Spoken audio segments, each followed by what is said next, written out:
¿Alguna vez has estado en un funeral y has sentido que algo estaba terriblemente, horriblemente mal? Me refiero a algo realmente malo. No solo la tristeza natural de una pérdida, sino esa sensación profunda y desgarradora en las entrañas que te grita que hagas algo, lo que sea, antes de que sea demasiado tarde. Bueno, déjame contarte sobre el día en que detuve un funeral, el día en que salvé la vida de una mujer, y cómo esa única decisión cambió todo lo que creía saber sobre la confianza, la traición y la delgada línea entre la vida y la muerte. Mi nombre no importa, pero lo que hice aquella tarde gris de octubre de 2019 importa más que cualquier otra cosa que haya hecho en toda mi existencia. Tenía 32 años, trabajaba en un empleo sin futuro en una empresa de marketing,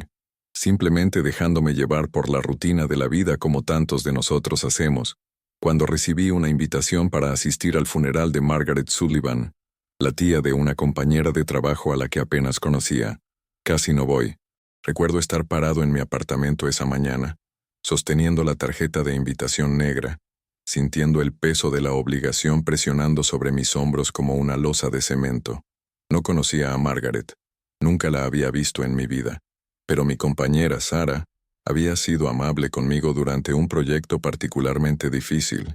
y sentía que le debía este pequeño gesto de apoyo. Poco sabía que esta decisión me llevaría a la experiencia más aterradora y extraordinaria de mi vida, una experiencia que me perseguiría en sueños y me transformaría en formas que jamás hubiera podido imaginar. La funeraria era uno de esos edificios victorianos antiguos que parecen contener siglos de dolor entre sus paredes, con ventanas altas que dejaban entrar una luz pálida y filtrada, y el aroma abrumador de lirios y rosas que me hizo marearse la cabeza en el momento en que atravesé las pesadas puertas de madera. Había tal vez 40 personas allí, dispersas por toda la capilla, sus rostros marcados con diversos grados de tristeza, aunque noté algo extraño de inmediato. Muchos de ellos parecían más incómodos que afligidos, moviéndose inquietos en sus asientos, evitando el contacto visual entre ellos, susurrando en tonos bajos que se sentían más como chismes que como lamento. Encontré un asiento en la última fila, tratando de ser lo más discreto posible, y fue entonces cuando vi por primera vez el ataúd en la parte delantera de la sala, una hermosa caja de caoba con manijas de latón, rodeada de una cantidad excesiva de flores blancas que parecían casi teatrales en su abundancia, como si alguien hubiera querido compensar algo con la ostentación floral. El servicio comenzó con un sacerdote, que más tarde supe que nunca había conocido realmente a Margaret, leyendo notas preparadas con una voz monótona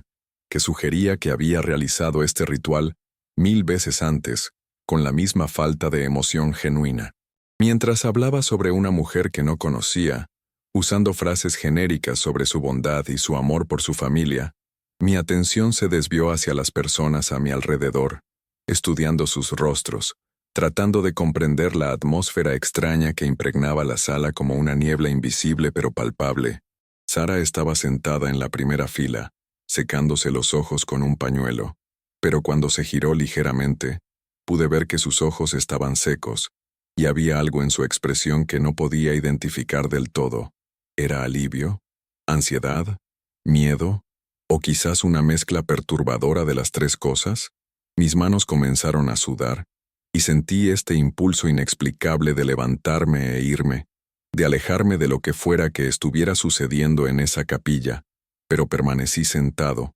congelado por la convención social y una sensación creciente de pavor que no podía explicar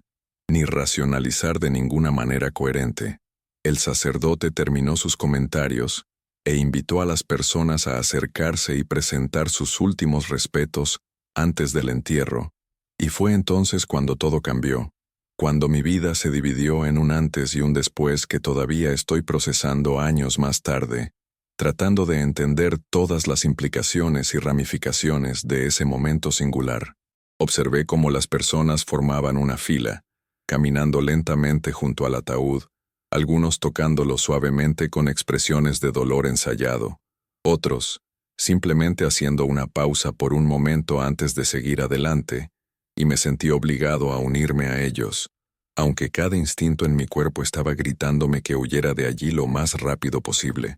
Mientras me acercaba al ataúd, podía ver el rostro de Margaret a través de la tapa parcialmente abierta, y se veía pacífica, su piel pálida y cerosa, sus manos dobladas sobre su pecho en esa pose tradicional de descanso eterno, y estaba a punto de girarme cuando lo vi. El más mínimo, casi imperceptible movimiento de su pecho, una pequeña elevación y descenso que duró tal vez un segundo, pero estaba allí. Lo vi con mis propios ojos, y mi corazón se detuvo por completo. Me quedé completamente congelado, mi mente corriendo para procesar lo que acababa de presenciar, diciéndome a mí mismo que estaba equivocado, que el dolor y la atmósfera extraña me habían hecho ver cosas que no estaban allí, pero luego lo vi otra vez, otro pequeño movimiento, y esta vez estaba seguro, absolutamente seguro, que esta mujer estaba viva, que Margaret Sullivan estaba respirando en su ataúd, a punto de ser enterrada viva en una pesadilla que no debería ser posible en el siglo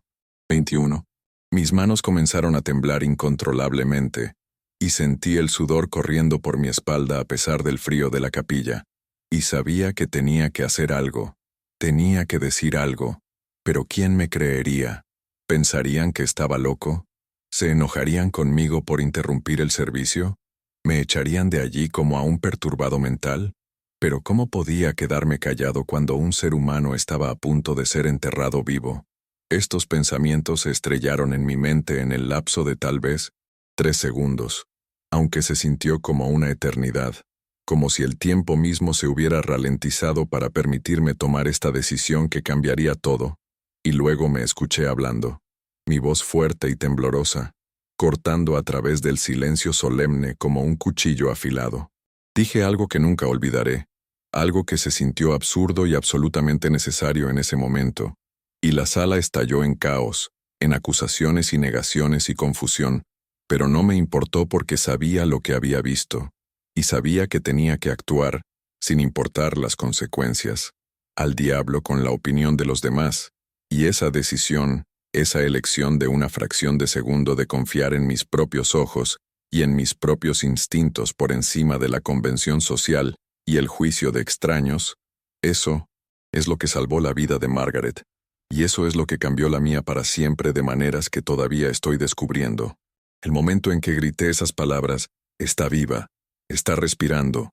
Alguien llame al 911. Toda la capilla pareció congelarse en un cuadro de shock e incredulidad, rostros girando hacia mí con expresiones que iban desde el horror hasta la ira hasta el desconcierto completo, y podía sentir el peso de 40 pares de ojos sobre mí, juzgándome, cuestionando mi cordura, mis motivos, mi derecho a estar allí siquiera. Sara saltó de su asiento en la primera fila, su rostro enrojecido, y comenzó a caminar hacia mí con pasos rápidos y furiosos, su boca abierta como si fuera a gritarme, a decirme que me fuera, a acusarme de estar borracho o drogado, o mentalmente inestable, pero mantuve mi posición, mis piernas temblando tanto que pensé que podría colapsar en cualquier momento, mi corazón latiendo tan fuerte que podía escucharlo en mis oídos, como un tambor de guerra, y señalé el ataúd con un dedo tembloroso, y repetí, más fuerte esta vez,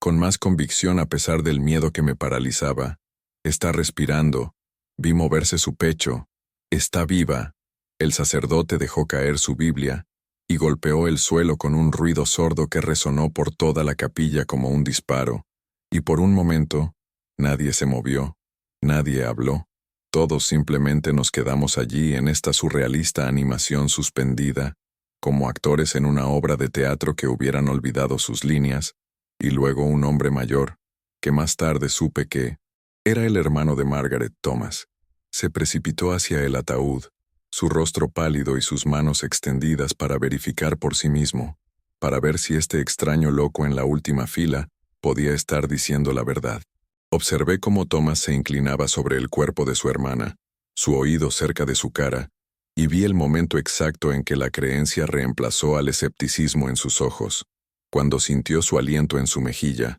débil y superficial, pero innegablemente allí, tan real como el aire que él mismo respiraba, y comenzó a gritar, realmente gritar, con una voz desgarrada por el pánico y la incredulidad. Dios mío, está viva. Llamen a una ambulancia. Que alguien llame a una ambulancia ahora. Mismo. La capilla explotó en pandemonio. Gente gritando y llorando y corriendo en diferentes direcciones como pollos sin cabeza, algunos sacando sus teléfonos para llamar al 911, otros amontonándose alrededor del ataúd tratando de ver por sí mismos, queriendo confirmar con sus propios ojos lo que parecía imposible. Y yo me quedé allí en medio de todo, mi mente incapaz de procesar completamente lo que estaba sucediendo, lo que acababa de hacer, lo que todo significaba para esta mujer, para estas personas, para mí mismo. Sentí que alguien agarraba mi brazo con fuerza, casi dolorosamente, y me giré para ver a Sara mirándome con ojos muy abiertos y aterrorizados, y susurró algo que envió escalofríos por mi columna vertebral, algo que me hizo darme cuenta de que esto no era solo una emergencia médica, esto era algo mucho más siniestro y deliberado, algo planeado y ejecutado con intención maliciosa. Ella dijo con una voz que temblaba de miedo genuino: ¿Cómo lo supiste? ¿Cómo pudiste saberlo? Y había tal terror en su voz, tal pavor auténtico, que entendí en ese instante que esto no era un accidente, no era un error de un médico que había declarado a Margaret muerta prematuramente. Esto era intencional, esto estaba planeado, y Sara lo sabía. Era quizás incluso parte de ello, cómplice de un intento de asesinato. Retiré mi brazo de su agarre y retrocedí hacia la pared, sintiéndome repentinamente en peligro, como si hubiera tropezado con algo oscuro y peligroso que no comprendía del todo, y observé cómo los paramédicos entraron corriendo a la capilla solo minutos después, su equipo haciendo ruido, sus voces profesionales y urgentes mientras cuidadosamente levantaban a Margaret del ataúd y comenzaban a evaluar sus signos vitales con una eficiencia que solo viene de años de experiencia en situaciones de emergencia. Una de ellos, una mujer joven con ojos amables que transmitían compasión incluso en medio del caos, me miró mientras trabajaban y preguntó: ¿Tú fuiste quien dio la alerta? Y asentí, incapaz de hablar, mi garganta apretada por la emoción y el miedo, y ella dijo con una voz que mezclaba gratitud y asombro: Le salvaste la vida. Otros 20 minutos y hubiera estado bajo tierra. Esas palabras me golpearon como un puñetazo físico en el estómago, y sentí que mis rodillas se doblaban. Tuve que apoyarme contra la pared para no caer al suelo, porque la realidad de lo que casi había sucedido, lo que había evitado, era de repente abrumadora en su horror y su magnitud,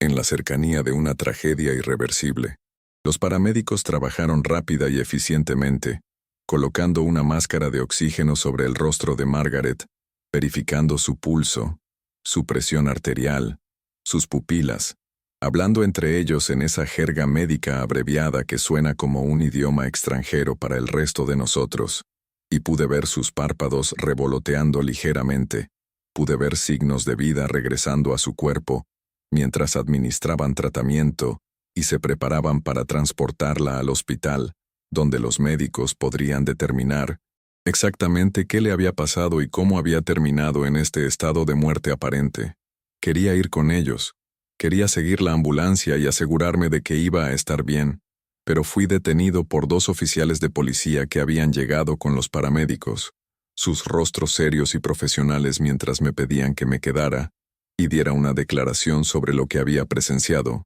sobre cómo había sabido que algo estaba mal cuando todos los demás habían aceptado que Margaret estaba muerta. Recuerdo estar sentado en una pequeña oficina en la funeraria, mis manos todavía temblando como hojas en el viento, tratando de explicar a los oficiales lo que había visto, cómo había notado el movimiento de su pecho, cómo había sabido con absoluta certeza que estaba viva a pesar de estar en un ataúd en su propio funeral, y mientras hablaba, me di cuenta de lo absurdo que todo sonaba, lo inverosímil que era esta historia que estaba contando, pero era la verdad, era exactamente lo que había sucedido. Ellos escucharon cuidadosamente, tomando notas en sus libretas pequeñas, pidiéndome que repitiera ciertos detalles, y pude ver que estaban tratando de determinar si esto era negligencia criminal por parte de un profesional médico que la había declarado muerta por error, o si esto era algo mucho peor, algo deliberado y premeditado que convertiría este caso de una investigación de negligencia médica a un intento de homicidio. Mientras respondía a sus preguntas con toda la precisión que podía reunir, mi mente seguía volviendo a la reacción de Sara, al miedo en sus ojos, a su pregunta sobre cómo podía haberlo sabido, y me encontré preguntándome si debía mencionarlo a la policía, si debía expresar mis sospechas de que esto podría no haber sido un accidente en absoluto, sino un acto deliberado de violencia familiar. Pero ¿qué podía decir exactamente? Que mi compañera de trabajo había parecido asustada cuando detuve el funeral de su tía. Eso parecía una evidencia tan endeble, una base tan débil para una acusación que podría arruinar la vida de alguien si estaba equivocado, si mi interpretación de su miedo era incorrecta. Así que no dije nada sobre Sara, nada sobre mis crecientes sospechas que se retorcían en mi estómago como serpientes, y simplemente me concentré en describir lo que había observado, apegándome a los hechos, a la evidencia física de la respiración de Margaret, que había presenciado con mis propios ojos y que nadie podía disputar o negar. Después de lo que se sintió como horas, pero probablemente fue solo 45 minutos de interrogatorio meticuloso, la policía me dijo que era libre de irme, pero que probablemente necesitarían hablar conmigo nuevamente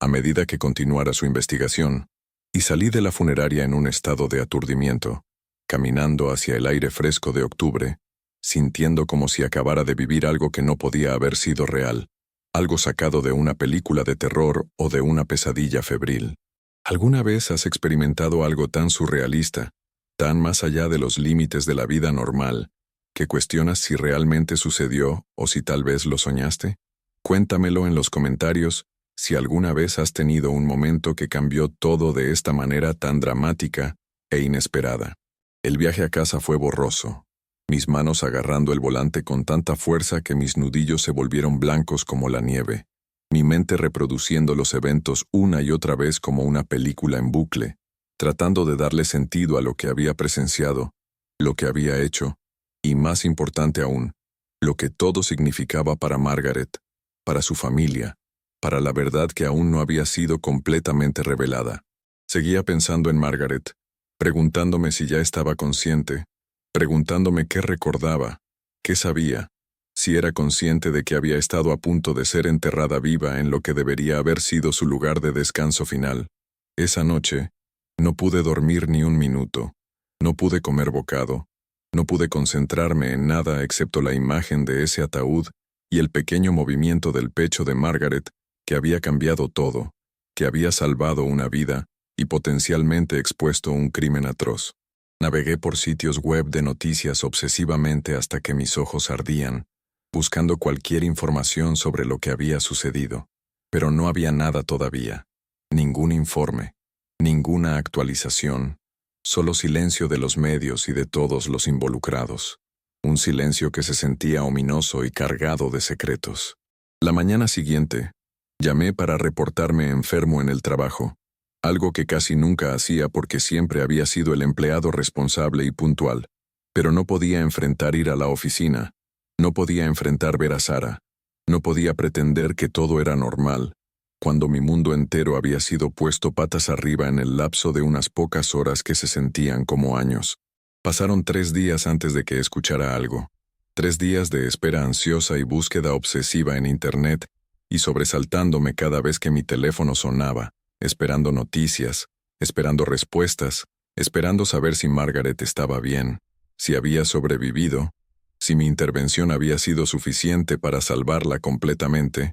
y cuando la llamada finalmente llegó, no fue de la policía ni del hospital ni de nadie que esperara, fue de la propia Margaret, y ese momento de ver un número desconocido en mi pantalla y escuchar su voz por primera vez fue uno de los momentos más emotivos de mi vida. Recuerdo mirar mi teléfono con incredulidad cuando apareció el número desconocido, y cuando contesté, hubo una larga pausa en la que pude escuchar respiración suave al otro lado de la línea, y luego escuché la voz de una mujer, débil y ronca, pero innegablemente viva, diciendo mi nombre, preguntando si yo era la persona que había detenido su funeral, quien había salvado su vida cuando nadie más lo hizo.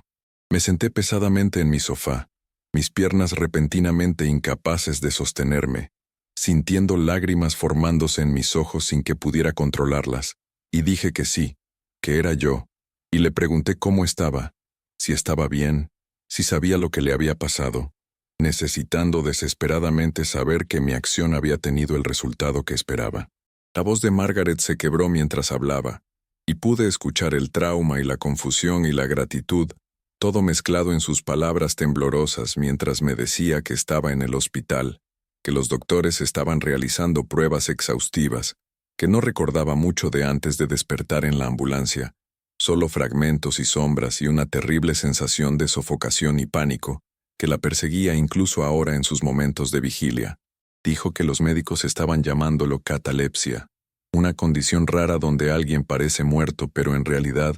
está en un estado de animación suspendida con signos vitales apenas detectables, tan débiles que pueden pasar desapercibidos en un examen superficial, y estaban diciendo que probablemente fue provocado por una reacción severa a la medicación que había estado tomando para la ansiedad que le habían diagnosticado meses atrás. Pero incluso mientras me explicaba esto con voz vacilante, pude escuchar la duda en su tono. Pude percibir que no creía del todo esta explicación oficial, que había algo que no estaba diciendo,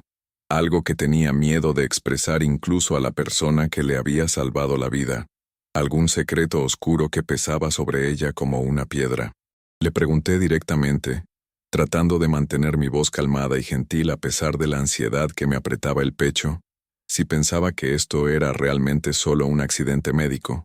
una coincidencia desafortunada de medicamentos y condiciones que habían conspirado para ponerla en este estado de muerte aparente. Y hubo otra larga pausa, llena de respiración pesada, antes de que susurrara, tan bajo que apenas podía escucharla por encima del ruido de fondo del hospital. ¿Podemos encontrarnos? Necesito hablar contigo en persona. Hay cosas que necesito decirte, cosas que no puedo decir por teléfono porque no sé quién podría estar escuchando. Mi corazón comenzó a acelerarse nuevamente. Esa misma sensación de pavor y anticipación que había sentido en la capilla funeraria, lavándome como una ola fría, y acepté inmediatamente sin pensarlo 2 veces, dándole mi dirección, diciéndole que estaría allí cuando ella estuviera lista, que quería entender qué había sucedido realmente tanto como ella, que no iba a abandonarla ahora después de haberla salvado, que veríamos esto hasta el final juntos. Ella vino a mi apartamento 2 días después, todavía luciendo pálida y temblorosa,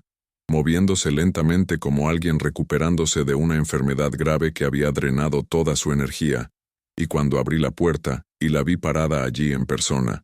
viva y respirando y real, no solo una voz al teléfono sino un ser humano de carne y hueso que había estado tan cerca de la muerte, sentí que la emoción se agolpaba en mi garganta tan poderosamente que no pude hablar por un momento, solo pude mirarla, con lágrimas en los ojos. Nos sentamos en mi sala de estar, y Margaret me contó una historia que era tan perturbadora, tan calculada y cruel, que hizo que todo lo que pensaba que sabía sobre la naturaleza humana pareciera ingenuo e inocente en comparación,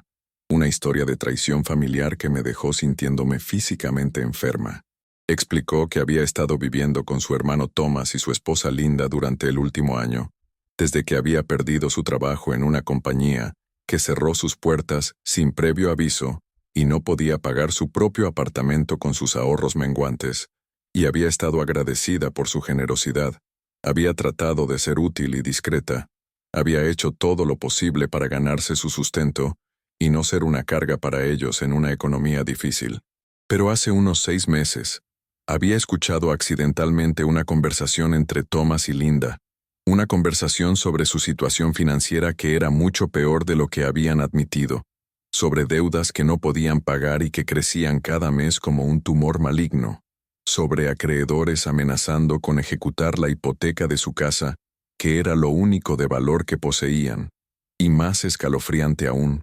sobre una póliza de seguro de vida que Thomas había sacado sobre Margaret años atrás, cuando ella, primero comenzó a tener problemas de salud, una póliza por valor de $500,000, que resolvería todos sus problemas financieros si ella muriera, que les daría la libertad que tanto anhelaban. Margaret temblaba mientras continuaba su historia, y pude ver lágrimas formándose en sus ojos mientras describía cómo había intentado convencerse a sí misma de que había malinterpretado, que su hermano nunca le haría daño realmente por dinero, que la conversación que había escuchado era solo estrés hablando, solo gente desesperada desahogando sus frustraciones, sin ninguna intención real detrás de las palabras oscuras que habían intercambiado en la privacidad de su dormitorio. Pero luego cosas extrañas comenzaron a suceder, cosas pequeñas al principio que trató de racionalizar y explicar de manera inocente. Su comida sabiendo rara a veces,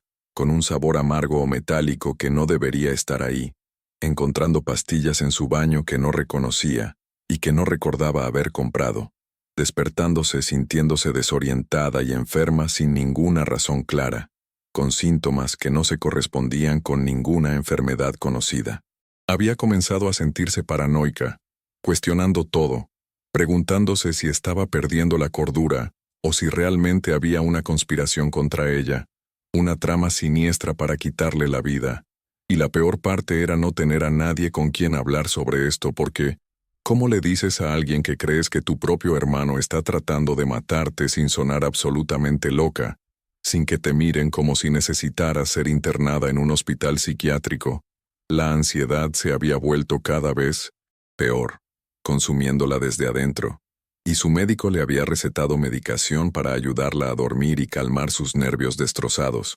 medicación que Linda siempre se aseguraba amablemente de que tomara cada noche, trayéndole un vaso de agua y observándola tragar las píldoras con una sonrisa que Margaret ahora se daba cuenta, era la sonrisa de alguien viendo su plan desarrollarse perfectamente, como un director de cine, observando una escena salir exactamente como la había imaginado. Me dijo que su último recuerdo claro antes de despertar en la ambulancia era tomar esas píldoras un miércoles por la noche, sintiéndose inusualmente mareada y extraña, con una sensación de hormigueo en sus extremidades, tratando de gritar pidiendo ayuda mientras su visión se oscurecía y su cuerpo se paralizaba, incapaz de moverse o hablar, pero todavía consciente de lo que estaba sucediendo, atrapada en su propio cuerpo como estar enterrada viva, antes de ser realmente enterrada viva, experimentando un terror que no podía expresar ni escapar. Los médicos habían confirmado que el estado cataléptico en el que había estado era efectivamente causado por medicación, pero no la medicación que le habían recetado legalmente. Era una combinación de drogas que no deberían haber estado juntas. Drogas que habían sido deliberadamente mezcladas para crear exactamente este efecto, para hacerla parecer muerta ante un examen superficial, mientras la mantenían en un estado de animación suspendida, que eventualmente la mataría una vez que fuera sellada, en el ataúd y privada de oxígeno durante las horas que pasarían bajo tierra. Margaret me miró con tal intensidad, tal vulnerabilidad cruda y sin filtros, con ojos que habían visto el abismo de cerca, y dijo con una voz que temblaba de ira y dolor: «Iban a enterrarme viva. Mi propio hermano y su esposa iban a matarme por dinero del seguro. Y si tú no hubieras estado allí, si no me hubieras visto respirar, estaría muerta ahora mismo, sofocada en una caja a 2 metros bajo tierra, muriendo lentamente en la oscuridad más absoluta, mientras ellos cobraban el cheque del seguro y vivían felices con mi dinero». Sentí náuseas en mi estómago. Sentí rabia y horror e incredulidad revolviéndose juntos dentro de mí como un veneno. Y le pregunté por qué no había ido a la policía inmediatamente, por qué me había llamado a mí primero cuando debería estar bajo protección policial. Y explicó que había ido a la policía. Les había contado todo, pero eran escépticos porque no había prueba concreta, ninguna pistola humeante, solo su palabra contra la de su hermano, y Thomas y Linda estaban afirmando que debía haber sido un terrible accidente, que no tenían idea de cómo esas drogas habían entrado en su sistema, que estaban devastados por lo que había sucedido y aliviados de que estuviera viva, actuando como las víctimas en lugar de los perpetradores. La policía estaba investigando, ejecutando pruebas toxicológicas exhaustivas, entrevistando a personas, pero Margaret estaba aterrorizada de que sin evidencia sólida e irrefutable, Thomas y Linda se saldrían con la suya, lo intentarían de nuevo, terminarían lo que habían comenzado, y sentía que yo era la única persona que realmente entendía lo que había sucedido, quien había estado allí y presenciado la verdad, quien podía ayudarla a probar lo que realmente había ocurrido en esa casa de horror. Quiero que realmente pienses en esto por un momento. Imagina estar en una situación donde tu propia familia, personas que se supone que deben amarte y protegerte, están activamente tratando de terminar con tu vida por dinero, y los sistemas que se supone que deben mantenerte a salvo se mueven demasiado lento, demasiado cautelosamente, mientras tus potenciales asesinos caminan libres y tienen acceso a ti. Tienen oportunidades de intentarlo de nuevo, con métodos más sofisticados. Esa era la pesadilla que Margaret estaba viviendo, y mientras estaba sentada en mi sala de estar contándome esta historia, con lágrimas corriendo por sus mejillas, supe que no podía simplemente alejarme, no podía solo decirle que lo sentía y desearle suerte, y volver a mi vida normal pretendiendo que esto nunca había sucedido, como si fuera solo un episodio extraño que podía olvidar con el tiempo. Algo fundamental había cambiado dentro de mí cuando vi su pecho moverse en ese ataúd, cuando tomé la decisión de hablar a pesar de la presión social y el miedo a estar equivocado, y ahora sentía una responsabilidad de ver esto hasta el final, de ayudarla a obtener justicia, de asegurarme de que Thomas y Linda no pudieran lastimarla a ella ni a nadie más nunca más, de ser el aliado que ella necesitaba desesperadamente. Durante las siguientes semanas, Margaret y yo nos convertimos en socios improbables en la investigación, pasando horas revisando sus registros médicos con lupa, sus recetas farmacéuticas, sus documentos financieros, cualquier cosa que pudiera proporcionar evidencia de lo que le habían hecho y quién lo había hecho, construyendo un caso, pieza por pieza. Descubrimos que Thomas había estado falsificando su firma en documentos de seguro, aumentando el pago en su póliza sin su conocimiento ni consentimiento, multiplicando el dinero que recibiría por su muerte, y que Linda había sido quien recogía las recetas de Margaret en la farmacia, lo que significaba que tenía acceso para modificarlas o agregar medicamentos adicionales que no estaban prescritos, drogas que podía obtener ilegalmente de diversas fuentes. Encontramos historiales de búsqueda en la computadora familiar compartida sobre catalepsia, sobre drogas que podían inducir estados similares a la muerte, sobre cuánto tiempo alguien podría sobrevivir en un ataúd sellado antes de que el oxígeno se agotara completamente, todo buscado desde la cuenta de usuario de Linda en las semanas previas al funeral, un rastro digital de intención maliciosa que era difícil de ignorar o explicar de manera inocente. La evidencia se estaba acumulando lentamente, construyendo un caso que se hacía más fuerte cada día, pero todo era circunstancial,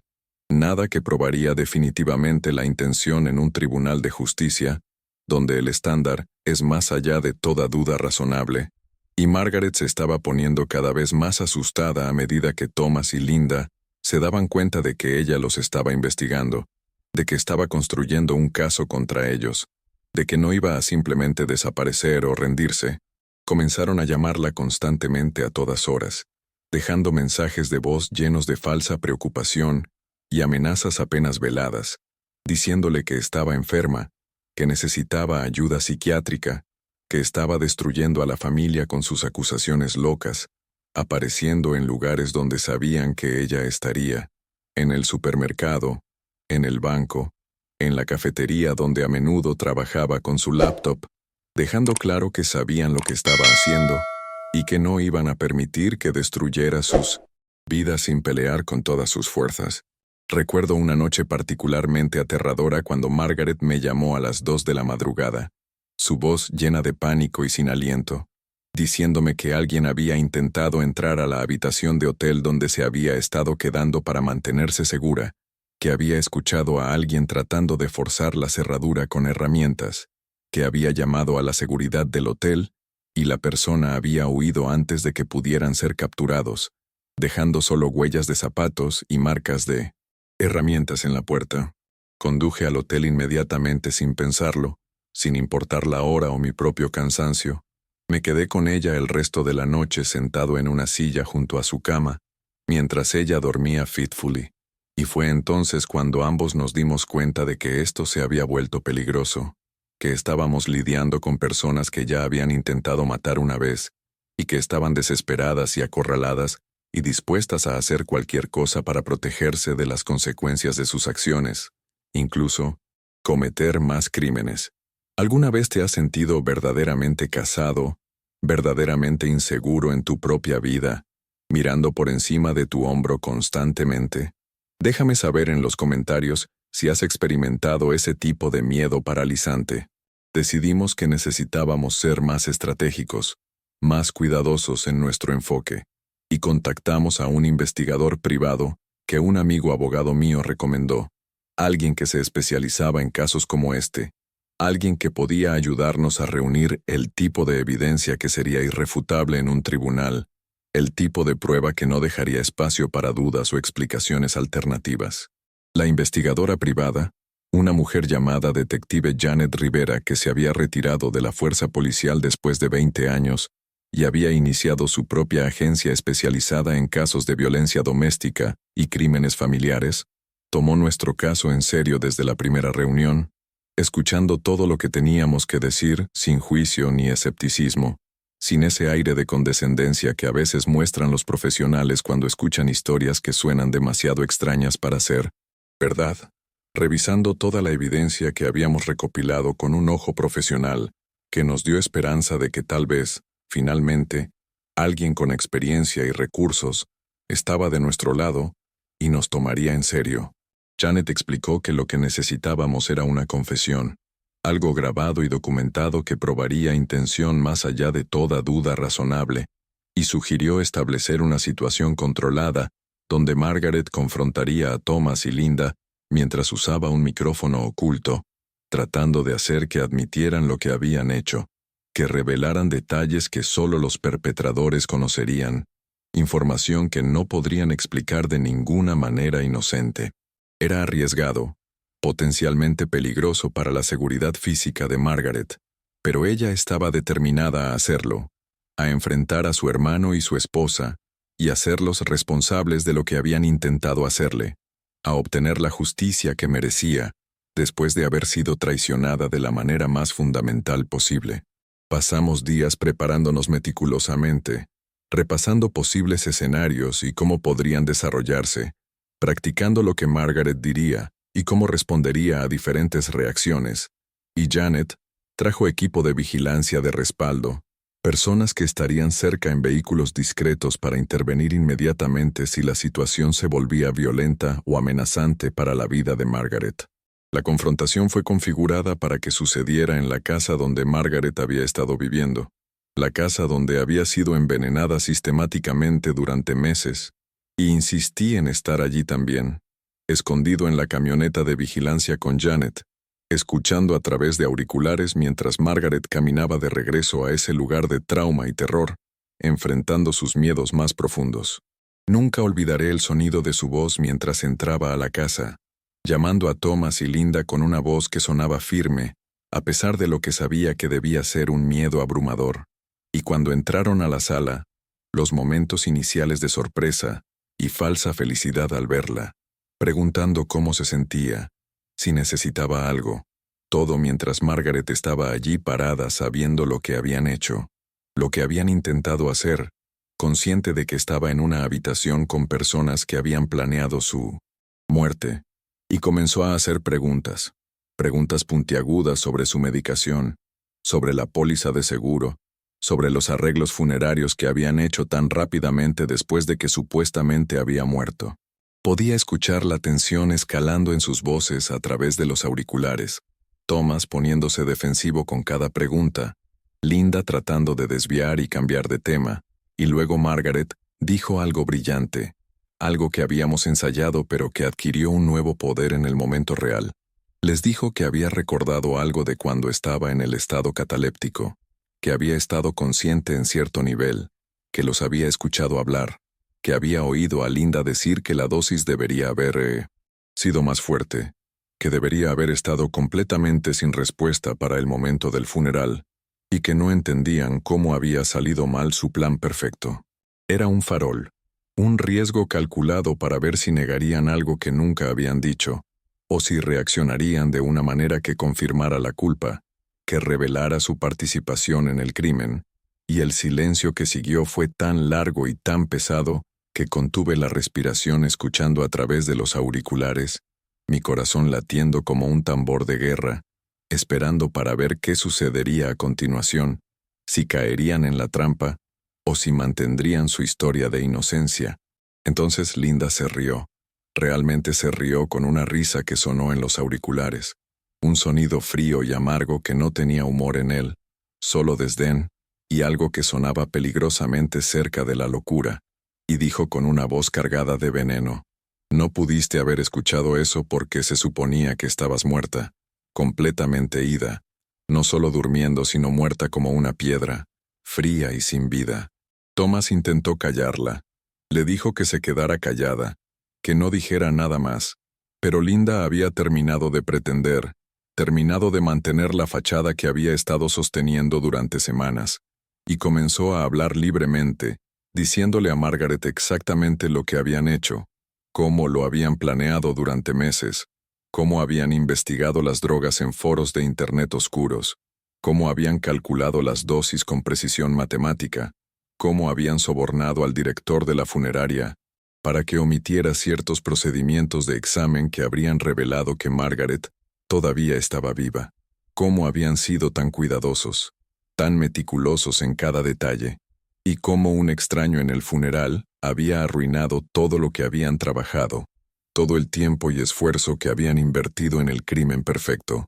La confesión salió de Linda como veneno de una herida infectada, y Thomas se unió después de unos momentos de resistencia, los dos realmente argumentando entre ellos sobre de quién había sido la idea original, quién había estado más comprometido con el plan, quién había hecho más del trabajo real de conseguir las drogas y administrarlas sin ser detectados, y Margaret estaba allí parada absorbiendo todo, manteniéndolos hablando con preguntas cuidadosamente formuladas, haciendo preguntas aclaratorias que obtuvieron más y más detalles en la grabación, detalles sobre fechas específicas y momentos, y acciones concretas que serían absolutamente condenatorios en un tribunal de justicia. Estaba simultáneamente horrorizado y asombrado, escuchando a dos personas discutir casualmente sobre asesinato, como si fuera una transacción comercial rutinaria, justificando sus acciones hablando sobre sus problemas financieros, sobre cómo Margaret iba a morir eventualmente de todos modos por causas naturales, sobre cómo el dinero del seguro salvaría su casa y su futuro, y no merecían eso, no merecían ser felices después de todo lo que habían hecho por ella, dejándola vivir con ellos sin cobrarle renta, alimentándola, cuidándola cuando nadie más lo haría. El egoísmo y la crueldad en sus palabras me hizo sentir físicamente enfermo, con náuseas que se revolvían en mi estómago, y vi a Janet sacudiendo la cabeza con disgusto mientras monitoreaba la conversación a través de su propio par de auriculares, su mano en su radio lista para llamar al equipo de respaldo si las cosas salían mal, y Margaret estaba en peligro físico inmediato. Pero Margaret mantuvo su posición valientemente, mantuvo su compostura incluso mientras su hermano y su esposa admitían intentar asesinarla de la manera más premeditada y cruel posible, y cuando finalmente les preguntó directamente, con una voz que temblaba de emoción contenida, entonces, ¿iban a dejarme sofocar en ese ataúd, dejarme morir sola y aterrorizada en la oscuridad, sabiendo que estaba consciente y podía sentir todo? Linda respondió con algo tan escalofriante, tan desprovisto de empatía o compasión humana básica que todavía me persigue en mis pesadillas. Dijo con una voz completamente plana, sin emoción.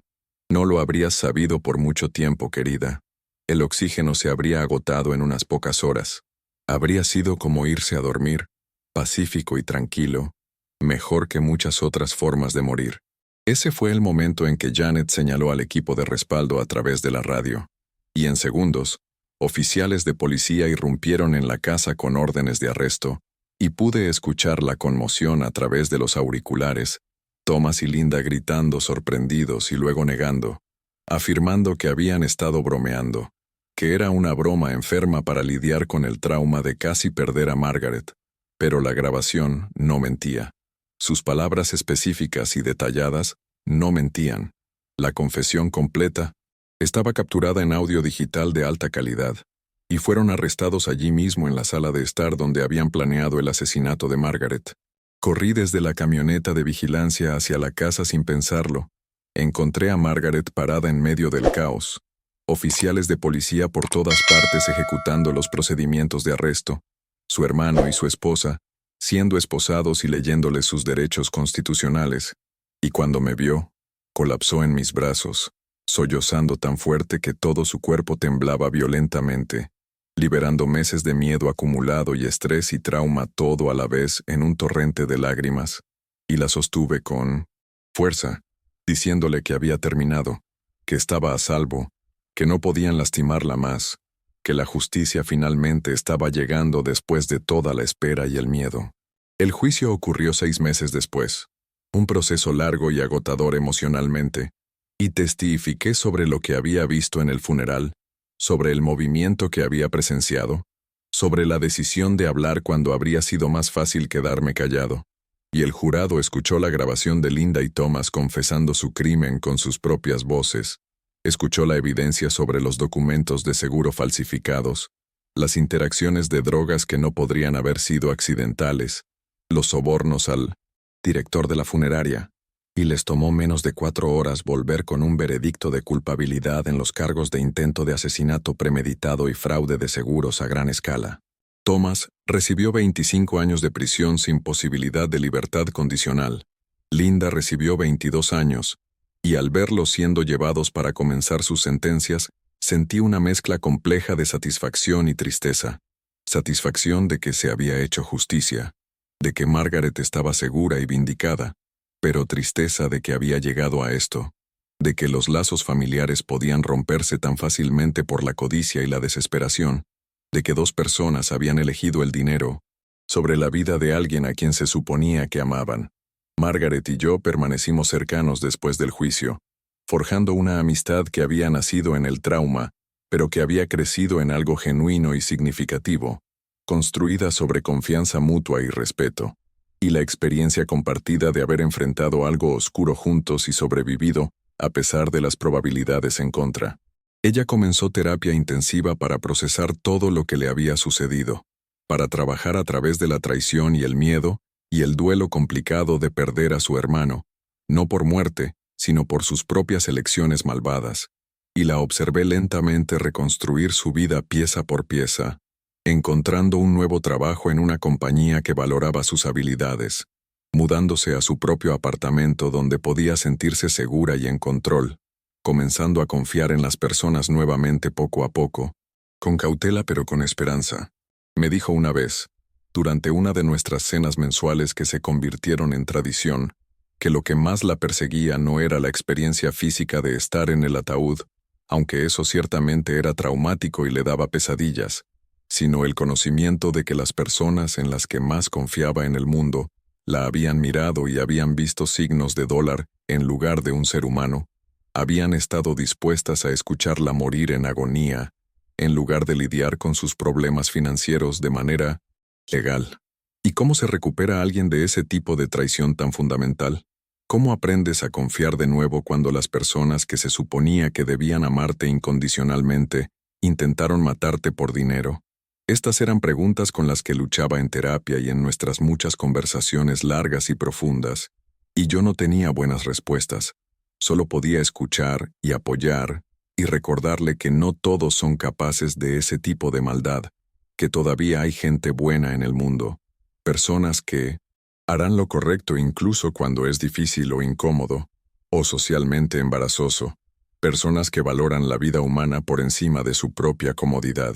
Dijo que yo había restaurado su fe en la humanidad al estar dispuesto a hablar en su funeral, al estar dispuesto a parecer tonto o crear una escena para salvar a alguien que ni siquiera conocía, y que ese único acto de coraje le había dado la fuerza para luchar, para buscar justicia, para negarse a ser una víctima pasiva de las circunstancias. Intenté minimizar mi papel, insistir en que cualquiera habría hecho lo mismo en mi posición, pero ella sacudió la cabeza con vehemencia y dijo, «Pero no lo hicieron.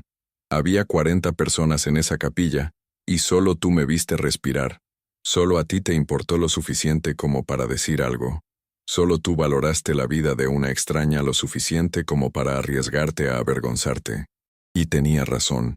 Había hablado con algunos de los otros asistentes después del incidente, y varios de ellos admitieron que habían sentido que algo no estaba bien, que se habían sentido incómodos durante el servicio, pero no habían querido causar una escena. No habían querido cuestionar a las autoridades y expertos que habían declarado a Margaret muerta, prefiriendo la comodidad del silencio a la incomodidad de la acción.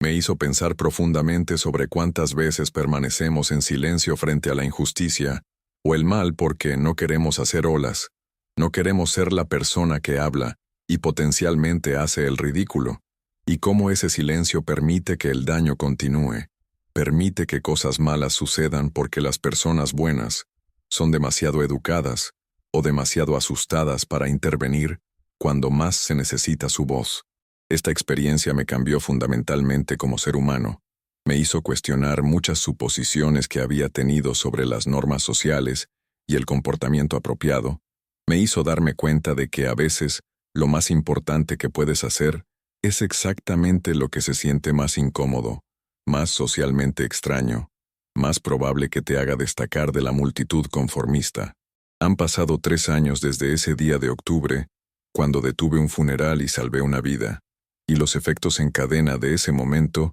continúan extendiéndose hacia afuera en formas que nunca podría haber anticipado, tocando vidas y cambiando perspectivas de maneras que van mucho más allá de Margaret y de mí. Margaret se ha convertido en una defensora de la conciencia sobre errores médicos y la importancia de exámenes exhaustivos de muerte, hablando en conferencias médicas y escribiendo artículos para revistas especializadas sobre su experiencia, convirtiendo su trauma en algo que podría prevenir situaciones similares de suceder a otras personas, salvando vidas potenciales a través de su valentía al compartir su historia. Incluso ha presionado por legislación en nuestro estado que requeriría que múltiples profesionales médicos confirmaran la muerte antes de que los arreglos funerarios puedan proceder, y aunque el proyecto de ley todavía está abriéndose camino a través del proceso legislativo lento y burocrático, hay un impulso real detrás de él, un cambio real que está sucediendo porque una mujer se negó a dejar que su experiencia de casi muerte fuera en vano, se negó a ser solo una víctima silenciosa. En cuanto a mí, dejé mi trabajo de marketing aproximadamente 1 año después del juicio, sintiendo que necesitaba hacer algo más significativo con mi vida, algo que se alineara con los valores que había descubierto en mí mismo ese día en el funeral, valores de coraje y compasión y responsabilidad hacia los demás. Y volví a la escuela para convertirme en trabajador social, enfocándome en la prevención del abuso de ancianos y la defensa de los vulnerables, ayudando a personas vulnerables que podrían no tener a nadie más velando por ellos en un mundo que a menudo ignora a los más débiles. El trabajo es duro y a menudo desgarrador. Veo casos todos los días que me rompen el corazón, pero se siente correcto de una manera que mi carrera anterior nunca lo hizo. Se siente como si estuviera honrando la elección que hice de hablar por Margaret al continuar hablando por personas que no siempre pueden hablar por sí mismas, siendo una voz para los sin voz. Margaret y yo todavía cenamos juntos una vez al mes sin falta, y hemos desarrollado una tradición de ir a esa misma funeraria cada octubre, en el aniversario del día en que todo sucedió, no de una manera mórbida, sino como una celebración de supervivencia, de justicia, del poder de prestar atención y confiar en tus instintos incluso cuando hacerlo se siente como una locura total. El personal de la funeraria ha cambiado desde entonces. El director que aceptó sobornos de Thomas y Linda perdió su licencia y fue a prisión por su papel en la conspiración, justicia que se sintió apropiada. Pero los nuevos propietarios conocen nuestra historia y siempre nos reciben calurosamente cada año, entendiendo que necesitamos confrontar ese lugar y esos recuerdos para poder superarlos completamente y seguir adelante con nuestras vidas. Nos paramos en la capilla donde todo sucedió, exactamente donde estaba el ataúd,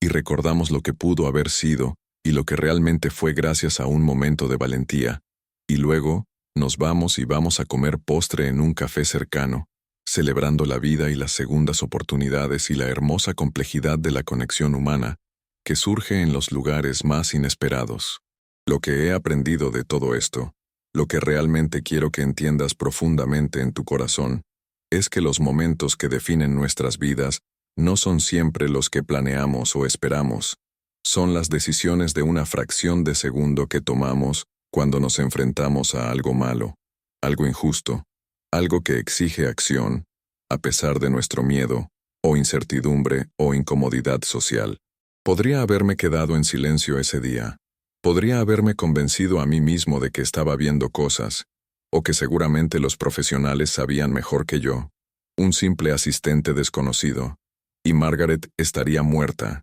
enterrada y olvidada, y 2 asesinos habrían salido impunes del crimen perfecto, y yo estaría viviendo mi vida sin saber nunca la diferencia que podría haber hecho con un simple acto de coraje. Pero hablé, confié en lo que vi, valoré la vida de una extraña por encima de mi propia comodidad y conveniencia social, y esa elección creó una cascada de consecuencias que salvó una vida, llevó a criminales ante la justicia, forjó una amistad increíble, y finalmente cambió la trayectoria de toda mi existencia de maneras que continúan desarrollándose. Así que quiero preguntarte algo, y realmente quiero que pienses en esto seriamente, con honestidad total contigo mismo. ¿Alguna vez has estado en una situación donde viste algo mal, algo que exigía acción, pero te quedaste en silencio porque era más fácil, o más seguro o menos incómodo socialmente? Todos hemos tenido esos momentos, esos tiempos en que elegimos la comodidad sobre el coraje,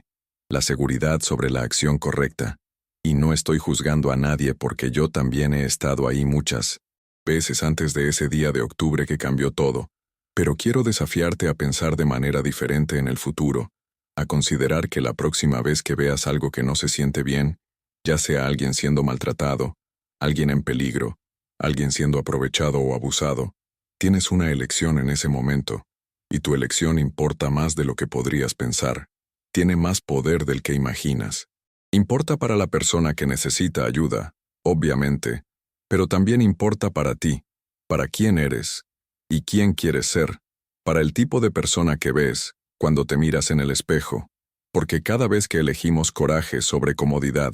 fortalecemos esa parte de nosotros mismos, nos convertimos más en la persona que queremos ser, más en la persona que el mundo necesita que seamos en estos tiempos difíciles. ¿Has tenido alguna experiencia que cambió completamente tu perspectiva sobre la vida, que te hizo ver el mundo de manera diferente? Me encantaría escuchar sobre ello en los comentarios aquí abajo. Tu historia podría inspirar a alguien más a actuar cuando necesiten hacerlo. Podría ser exactamente lo que otra persona necesita escuchar hoy. Margaret a menudo dice que le salvé la vida, y eso es técnicamente cierto en el sentido más literal, pero la verdad es más complicada y más hermosa que eso. Sí, detuve su funeral. Sí, mis acciones llevaron a su rescate y a su eventual justicia, pero ella salvó algo en mí también. Me salvó de una vida de aceptación pasiva y complacencia cómoda. Me despertó a la realidad de que todos tenemos poder para hacer una diferencia